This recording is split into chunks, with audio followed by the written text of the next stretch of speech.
Alors mes perles, comme toujours, je vous dis bonjour et disons merci à notre Créateur pour la grâce de vie qu'il a une fois de plus renouvelée en nous afin que nous soyons ici ensemble pour partager nos connaissances. Alors gardez l'écoute. Pour vous qui êtes là depuis les débuts, qui ne donnez de cessez de donner de votre temps, de votre présence pour écouter, aimer et partager nos vidéos, du fond du cœur, je vous dis infiniment merci et vous encourage à continuer. Nous sommes tous au service de Dieu et lui seul pour qui nous travaillons vous récompensera au moment opportun. Et pour vous qui êtes là pour la première fois, celle qui vous parle, c'est maman Brigitte Monté, plus affectueusement appelée Mamo, qui veut dire la mère des enfants. Alors vous êtes au bon endroit et je vous aime et je vous encourage à faire comme celles qui vous ont invité. Cliquez déjà sur le bouton de notification pour être informé de nos prochaines vidéos. Aimez les vidéos mes perles, partagez-les sur vos différentes pages et allez aussi écouter les anciennes vidéos, elles vous feront du bien. Alors, gardez l'écoute. Aujourd'hui donc, nous abordons avec la troisième clé sur la faveur. Et cette troisième clé, nous l'avions titrée « Que faire si je voudrais attirer la faveur de Dieu et des hommes dans ma famille et plus précisément dans la vie de mes enfants ?» Alors, gardez l'écoute. Pour vous aider à comprendre et à savoir quoi faire si nous voulons attirer la faveur de Dieu dans nos familles et dans la vie de nos enfants, j'ai sélectionné 7 règles que j'ai jugé bon de venir partager avec vous. Et je vous rassure que la dernière règle, qui est la 7e, est celle qui va vraiment être cette cerise sur le gâteau. Alors, gardez l'écoute. La première règle que j'ai jugée bonne pour nous aider, parce que notre objectif ici, comme je l'ai dit, c'est vous aider mes perles à ne pas commettre les erreurs que nous autres avions commises par le passé. C'est pour cette raison que nous appelons notre plateforme la restauration.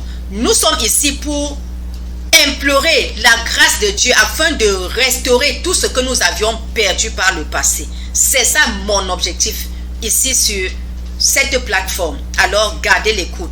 La première clé, c'est déjà de connaître, de reconnaître que chaque enfant est un héritage de Dieu et que chaque enfant non seulement est unique à son genre, mais est venu sur terre pour un but bien précis. Nous ne devons sous-estimer aucun enfant. Chaque enfant a un but bien précis. Dieu qui l'a sélectionné parmi les milliers de chromosomes l'a fait pour un but bien précis. La deuxième règle, c'est que nous, parents, ne sommes que des gardiens auprès de ces enfants. Parce que les enfants sont des héritages de Dieu. Les parents ne sont que des gardiens. Et parce que nous ne sommes que des gardiens, nous ne devons pas agir n'importe comment à l'égard de ces enfants sans consulter le Dieu qui est l'auteur et le vrai héritier de ces enfants. La troisième règle, c'est connaître le vrai Dieu et le Dieu vivant. Et pour connaître le vrai Dieu et le Dieu vivant, nous devons connaître sa parole qui renferme ses pensées. La parole de Dieu qui renferme ses pensées, mes perles. Cette connaissance nous aide à consulter Dieu pour toute décision que nous voulons prendre concernant les enfants. Et cela revient à dire que quoi, par exemple? Quand nous constatons que nous attendons par exemple un enfant, nous devons consulter ce Dieu-là pour le nom que nous pensons donner à cet enfant. Parce que nous voyons aujourd'hui des enfants dès la naissance qui ont leur avenir hypothéqué ou bien les faveurs bloquées dans leur vie à cause du nom que les parents leur ont donné. Le nom a un pouvoir sur le devenir d'un enfant.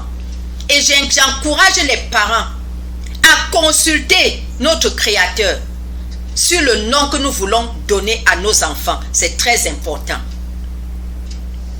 La quatrième règle, c'est confesser et implorer la miséricorde de Dieu sur les actes et des paroles que nous avions dites par le passé.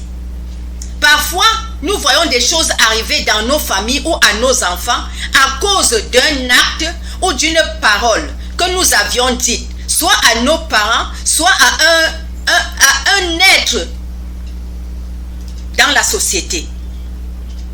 Alors, si nous reconnaissons ou bien nous vivons certaines scènes dans la famille ou dans la vie de nos enfants, ou si nous voulons attirer cette faveur, nous devons apporter la lumière dans notre vie d'abord. Cette lumière consiste à faire une confession. C'est très important. La cinquième règle, c'est vivre une vie de gratitude, mes perles. Savoir vivre la gratitude autour de soi, c'est très important. La parole nous dit, quand vous donnez à un plus petit que vous, c'est à Dieu que vous donnez. Donc, apprenons à vivre la gratitude. Ça nous ouvre les portes des faveurs. La sixième règle, c'est savoir vivre une vie équilibrée, mes perles. Quand nous n'avons pas une vie équilibrée, nous passons à côté des faveurs de Dieu et même des hommes dans nos vies. Si je veux prendre un exemple ici, nous voyons aujourd'hui, parfois quand nous parlons de Dieu à certains enfants, certains nous disent, ah pardon, mon grand-père était un grand chrétien, qu'est-ce qu'il a fait, qu'est-ce qu'il a laissé dans notre famille? Rien. Et vous voyez, tout ça parce que nos parents, on ne les condamne pas, c'est la religion qu'ils ont reçue qui a fait d'eux ce qu'ils sont devenus. Ils ne connaissaient pas la parole, on ne leur donnait même pas ce privilège de lire, de connaître les pensées de Dieu à travers la parole. Donc pour connaître Dieu et mieux le vivre, mieux bénéficier de toutes les grâces de Dieu, c'est connaître sa parole. C'est à travers sa parole que nous connaissons les pensées de Dieu par rapport à notre famille, par rapport à nos enfants.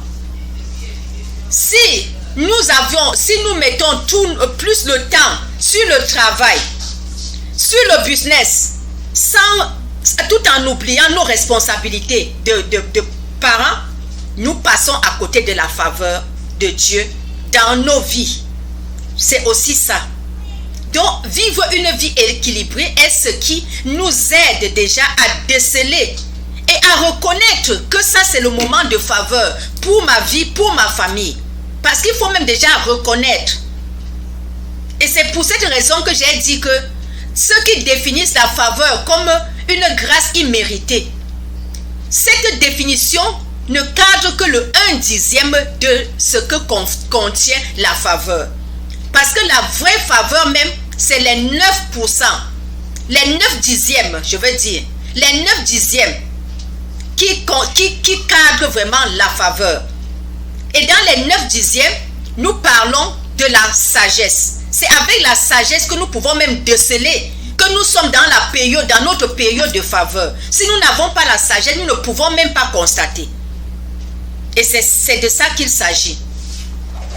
La dernière, et pas les moindres, la 7e règle, c'est honorer ses parents. La parole de Dieu nous dit, honore ton père et ta mère afin que tes jours, ta vie, ton avenir, ton demain soit glorifié. C'est le seul commandement que Dieu a donné avec une condition.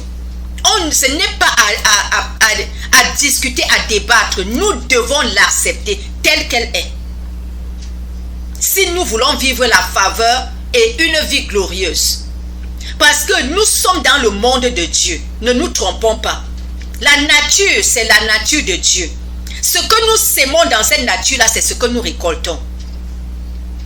Nous n'allons pas s'aimer la haine autour de nous et attendre que le Dieu souverain là nous donne la paix. Non, Dieu ne nous donne que ce que nous avions sémé. Il dit dans sa parole, tu récoltes ce que tu as semé. Si tu veux s'aimer la paix, si tu sèmes la paix, tu vas récolter la paix. Si tu sèmes la haine, tu vas récolter la haine. Si tu sèmes l'amour, tu vas récolter l'amour.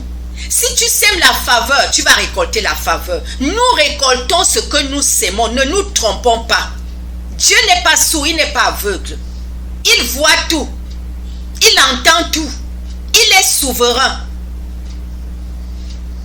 Si nous restons là, fait du mal, où nous pensons que nous ignorons les hommes autour de nous, que c'est le Dieu là qui va, nous attendrons en vain. Nous allons partir comme ça, comme un cafard sur la terre, en attendant que Dieu fasse le miracle. Dieu ne fera jamais le miracle. Dieu nous dit, toute bénédiction de Dieu vient de Dieu par les hommes et pour les hommes. Dieu va toujours utiliser les hommes pour nous bénir, pour nous faire recevoir les faveurs. Si nous ignorons les hommes autour de nous, et nous croyons que le miracle va venir du ciel, nous attendrons longtemps. Ma grand-mère nous disait en patois que nous la cite un zorou, que le serpent même, pour manger, sort du trou pour aller chercher la nourriture. Le serpent ne reste pas dans le trou pour que la nourriture vienne le trouver là-bas. C'est de ça qu'il s'agit, mes perles. Alors, que le Saint-Esprit vous éclaire, que la lumière divine vous illumine en cette fin d'année, afin que chacune puisse mettre ces 7 règles que je viens de partager avec vous en pratique pour ouvrir les portes de faveur dans sa vie, dans la vie de ses enfants et dans sa famille pour la nouvelle année 2024 qui pointe à l'horizon. Bon début de semaine et dans la paix, je vous aime. Bye.